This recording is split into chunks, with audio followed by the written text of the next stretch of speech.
Merhabalar, Sol Seminerlerin bu yayınında Amerika'dan Asad Haider'la birlikteyiz. Kendisi Viewpoint magazinin kurucularından ve New York The New School'da akademisyen olarak çalışmalarına devam ediyor. Bugün yaklaşık 3 haftadır Amerika'da devam eden ve George Flyod'un polis şiddetiyle öldürülmesinin ardından başlayan protestoları ve Amerika'daki kurumsal ırkçılığı konuşacağız. Thank you for accepting my request, Heider. Thank you for having me. Yeah. Perhaps we can start off with the historical aspects of the racism in the United States. Then we can move on to the more contemporary movements in the United States. The United States was created through a process of settler colonialism based on the genocide of the indigenous population, and then the introduction of a population of forced laborers, of slaves. Now, forced labor initially also included forced labor from Europe, from some of the peripheries of Europe and so on, where there were also colonial relations. But ultimately, this shifted to African slaves.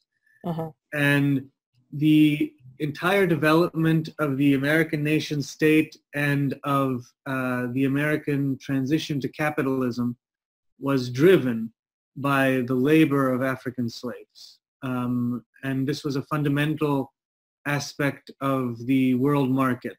And so it was a foundational part of the global history of capitalist development. And so the politics of the United States have always been fundamentally determined by this problem of race. And, you know, the American Revolution was a process in which a political order was introduced, which was supposed to be based on the equality of all people. But nevertheless, the reality was that an entire population of people was excluded not only from the category of citizenship, but from the category of the human. And so the whole political history of the United States is determined by this contradiction. And the economic history of the United States is determined by the fact that there was a division between different types of labor, between forced labor, which was racially defined, ultimately became, by the end of the 17th century, racially defined, and then the free laborers who were constituted by European migration. And these two kinds of labor did not constitute a common labor movement. This is a point that was made by the Black scholar and activist W.B. Du Bois. He said there were two labor movements in American history and they never managed to unite. And so that's also a fundamentally important aspect of understanding contemporary politics, is this way that race played a part in the constitution of labor. Yeah, thank you for that. Perhaps, so we can say that there is a fundamental issue in which is really based in the United States and its institution. So do you think that we can talk about the institutional racism? Because this is a concept that we are not really familiar with in here. So I believe it will be really nice if you can comment on this further. So after the formal abolition of slavery, there was a period of sort of revolutionary upheaval, which was the Reconstruction period, in which there was, in which Black people became able to take political control. But that period was defeated by a top-down kind of initiative of the state and by the backlash of white racists. And what came after that was a kind of restoration of many of the forms of slavery under a different name. And so the famous aspect of this is Jim Crow, the legal segregation, which said by law that Black people were not permitted to be within the institutions of the mainstream society, that they had separate spaces.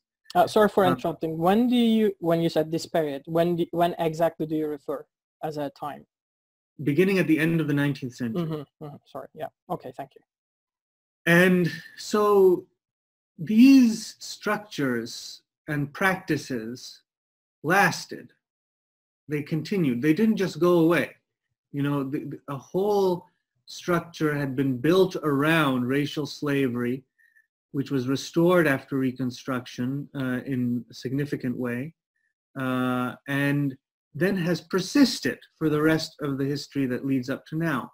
And so what this means is that, you know, the civil rights movement emerged in the 20th century in order to challenge legal segregation, in order to challenge that formal structure of the law that ensured the subordination of Black people.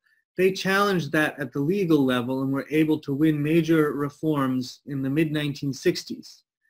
But these reforms, even though they challenged the legal forms of segregation, they did not transform the underlying de facto structures. And they were concentrated in the South, where racism was the strongest at the most explicit level. But in the North, even though you didn't have the same kind of extremism, you still had the separation of Black people into particular parts of the city that are highly impoverished. You still had discriminatory practices in workplaces with housing. So there was this whole other aspect of American racism that went beyond the laws that still had to be challenged. And part of what emerged to challenge that was precisely the riots of the mid-1960s. Because these were uprisings in the cities, especially in the northern cities, where the civil rights movement had not been concentrated. And they were responding to the persistence of racism past these legal reforms, and they were responding also to the way that racism had an economic effect, the way that it had resulted in the extreme poverty of Black communities, their exploitation by white business, white power structure, and they were the basis for the demand for Black power to go past the idea of integration into the white society and instead try to claim an autonomous Black political power. Of course, this resulted in another contradiction, which was that when Black politicians were able to take control in many major cities, this resulted in them managing the existing power structure and often turning against their bases, the majority of Black people who had interests that went beyond what these politicians envisioned. So I think here we have the issue of demobilization and working within the limitations of a capitalist state. I believe this is the main aspect here. Exactly. Yeah, so yeah, that's a big issue actually. I mean, it's out of topic, but I think this is what we had in the Sanders. This was the main issue with the Sanders, but as I said, this is out of the topic. So can you tell us your observations about the current protest movements? And also, I believe it's important to touch on the issue of the pandemic. I don't know the situation in the United States, but do you think that there's an impact of the lockdown and the crisis on the current movement? Because we know that many research prove that the Black community or other minorities affected worse than the white majority. So would you like to comment on this? Yeah, the pandemic is there are two interesting ways to think about the pandemic. One is the fact that despite the risks posed by the pandemic, so many people have come out onto the streets.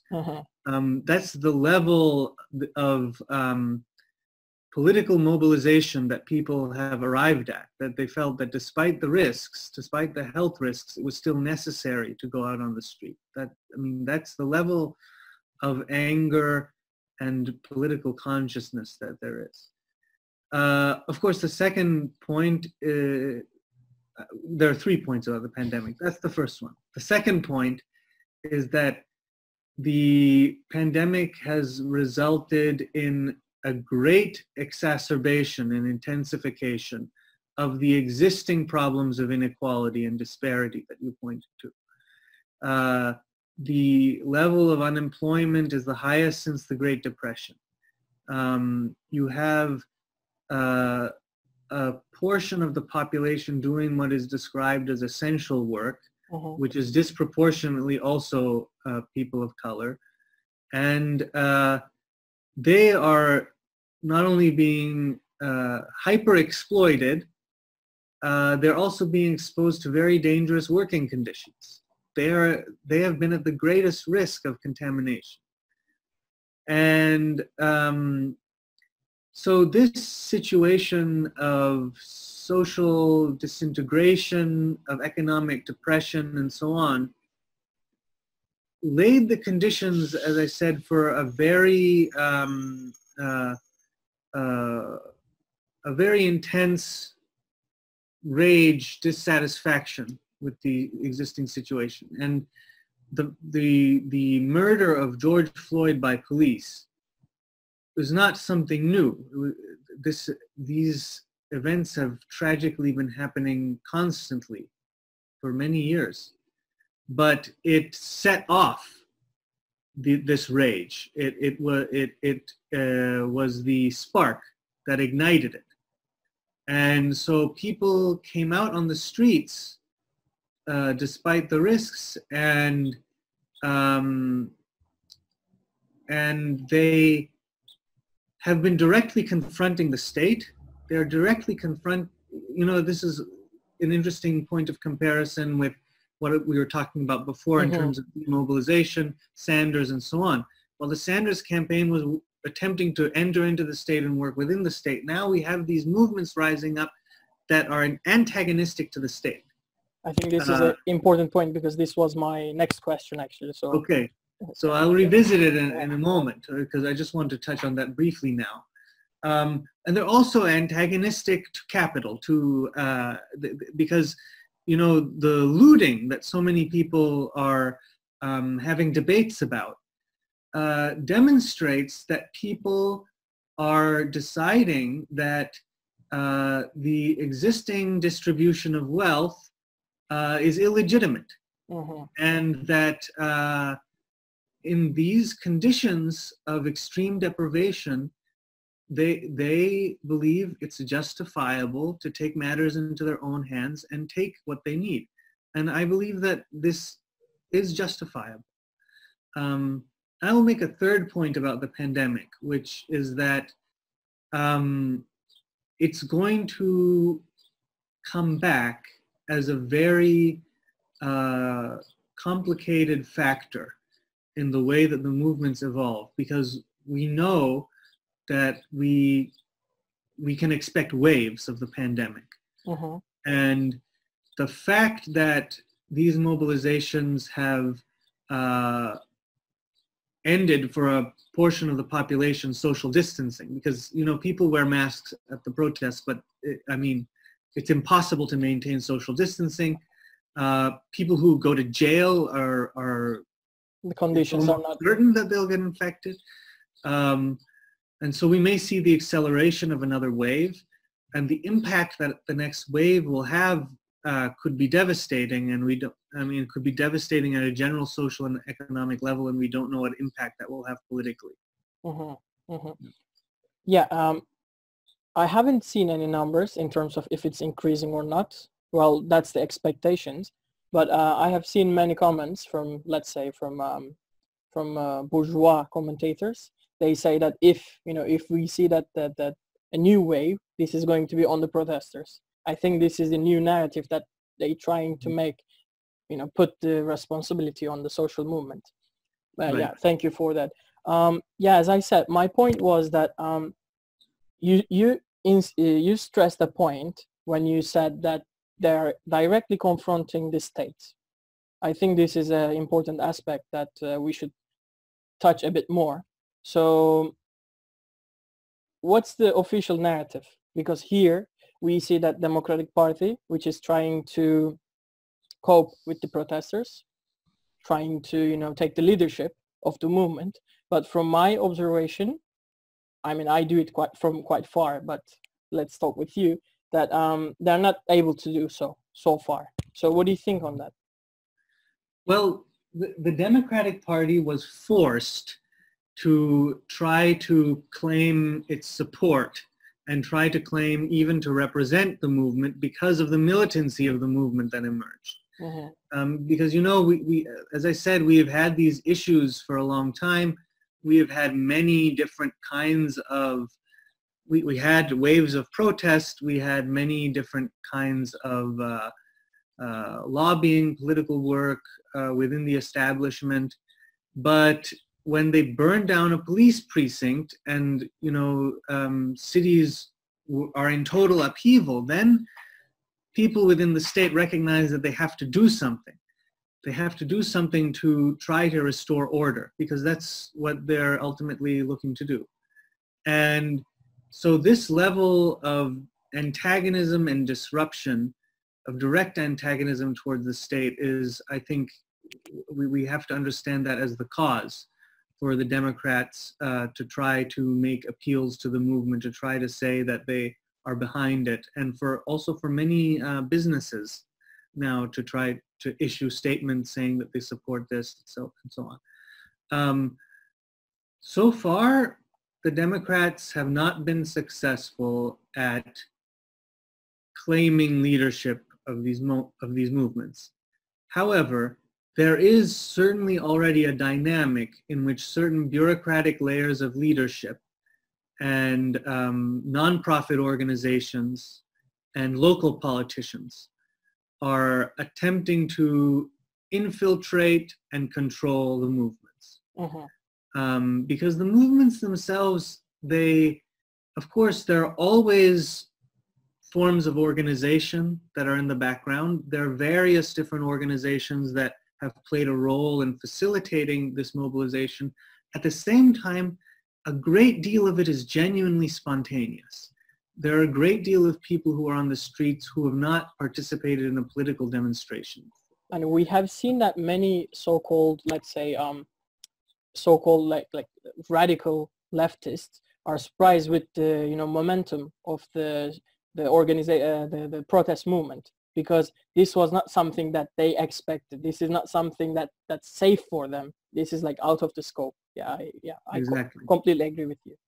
Exactly. And I mean, I would say it's an interesting point that many of these people have not participated in a political demonstration before, but they have encountered the police before. They have clashed with the police before. They have no illusions about the police. Uh-huh.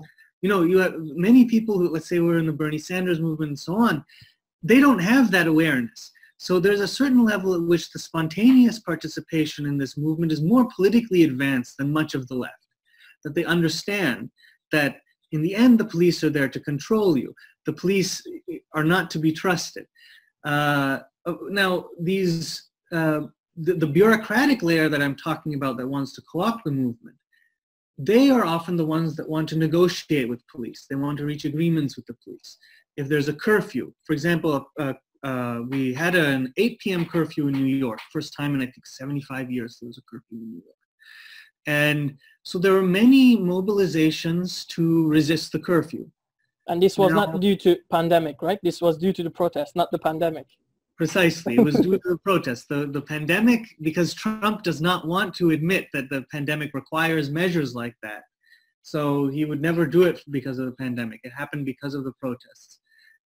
And the curfew resistance, there were many people who were prepared to come out and resist curfew, but then we learned later on that there are community organizers who have entered into an agreement with the police.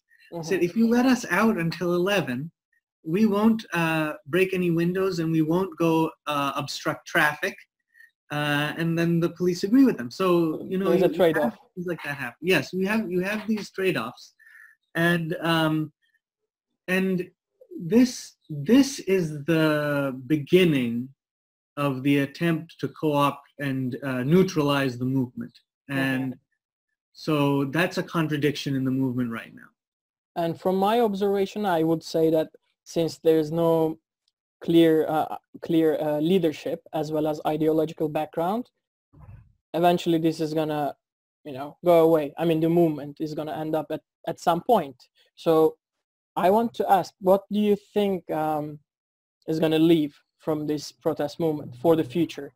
And also, who are these people participating in the protest? I mean, if we can profile them, what's their let's say class background, if they are the people of the color, if they are educated youth, urban poor, stuff like that. Okay, so that's a lot of different questions. So the first, so perhaps we can start with the future with the profiling of the protesters. Start with the composition of the protest. Yeah, that's what I mean. Yeah. Then we can changed over time, and it is different in different places.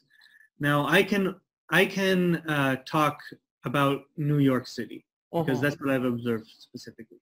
I would say at the beginning, the first protests were majority black, overwhelmingly young, working class black people. And they were joined by a small proportion of the typical participants in the radical left, who are also young, mostly white, though other racial groups are also involved. And they have been participating in demonstrations for a long time. And I think that, as I said, the community organizations, which may be an older, perhaps more middle class layer, they also participated. Everything, with some very noticeable exceptions, most of the crowds are quite young because of the pandemic, because the older people are less likely to come out. Now, I've seen this composition changing, and it also changed within a day. The daytime rallies would be, as I said, perhaps older, more middle class, still majority black, still probably a mixed class composition, but they would also be, they would stay within the limits of legality, to a significant extent. They would often take over traffic, march in the street, but they would strongly discourage any activity like breaking windows or anything like that. And no outside agitators then. Exactly. So that would be ascribed to outside agitators, and they would say, if you see someone trying to instigate, they would practically say you should report them to the police.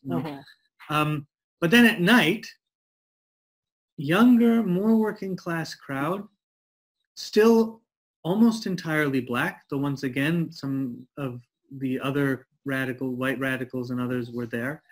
But they had no interest in the language of outside agitators.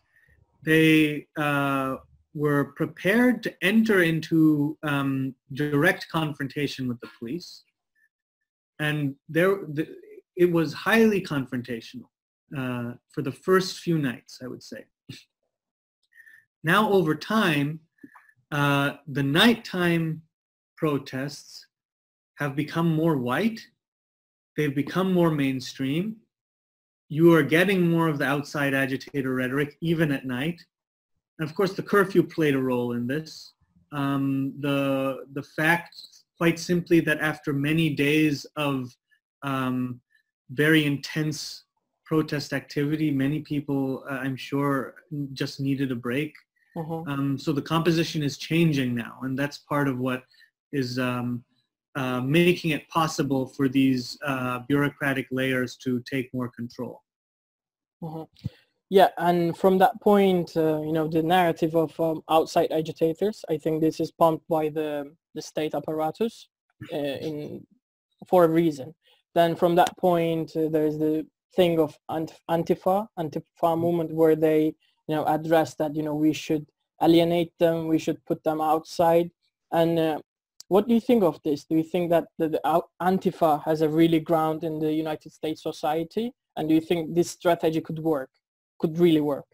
Because I think this is where they make justification when they have police and military on the streets, that on the grounds that, these are the people who are doing looting, who are doing, all those, fire and street clashes. Yeah, so I mean, of course, it has to be said, and most people listening probably know, that the idea that Antifa is an organization that is coordinating various acts of violence around the country, I mean, it's a complete conspiracy. It's a fictional conspiracy theory. There is no organization called Antifa. There are various different, not even necessarily formal organizations, but various radical leftists who engage in anti-fascist actions. That is, they, when fascist figures are giving speeches and so on, they appear to disrupt them. They engage in anti-racist mobilizations and so on. And so it's more the activities that are Antifa rather than any organization or even the people. And so Trump is attempting to use the label of Antifa to try to give the impression of a conspiracy of troublemakers. And I don't know what legal effect this will have. He says he wants to designate it a terrorist organization. I don't know what legal effect that has, but at the level of rhetoric and ideology, it's a way to create this sort of amorphous villain that could be everywhere. And maybe we're going to see it mobilized as a pretext for more repression. So now we see that in the UK, they put down the monuments of the slave traders. Same happened not by the protesters but the government in Belgium. So I believe that there is a sense that now no one is talking about the pandemic, but the feeling of international solidarity has spread. I think this feeling is particularly important. And is there a possibility to organize class politics, but not just in the local or national level, but also in the international scene? This is a really interesting question. I mean, I'd say, first of all, in terms of the future, I think that new organizations will come out of this and existing organizations will be transformed by these uprisings. It's hard to predict how, but certainly this is what happened with the urban rebellions of the 1960s.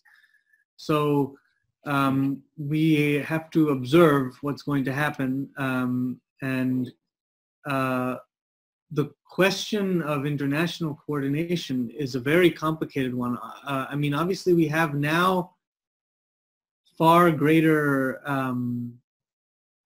the powers of communication that we have now are far greater than, for example, when people were organizing a communist international and they had to wait for a letter to arrive from Berlin to Moscow, and and then and try to keep up. People had to travel. If they had Zoom for the Comintern, it would be a very different history. But that relies on building organizational infrastructures in each different place so that there can be collaboration. And so we have to wait and see how that develops, how that gets built now, because there are going to be organizational infrastructures that come out of this which specifically want to narrow the scope of this politics. They're going to want to make it into an issue of American democracy, say that there is racism in the US, and that we will resolve it through a more diverse ruling class, a more diverse state personnel, through sensitivity training for police, and so on. And they will try to take away the mass aspect of the movement. They will try to eliminate class struggle from the movement, and they will have the most resources. So it's a question of whether mass organizations can form that have infrastructures that are resistant to that kind of top-down control, and that are able to engage in international collaboration. And I think that when people go out on the streets and realize that it's possible to go beyond the everyday routine, to engage in resistance, to stand up against injustice, they change themselves. And that is an experience that, as you say, people go through all over the world when they engage in these struggles, even if these struggles are specific to one place. Of course, they're always specific to one place, one situation, they have particular demands, but they resonate across each other because they all bring about this idea that we can act against injustice. And so if that can be the basis for material forms of solidarity, that will be a great step forward.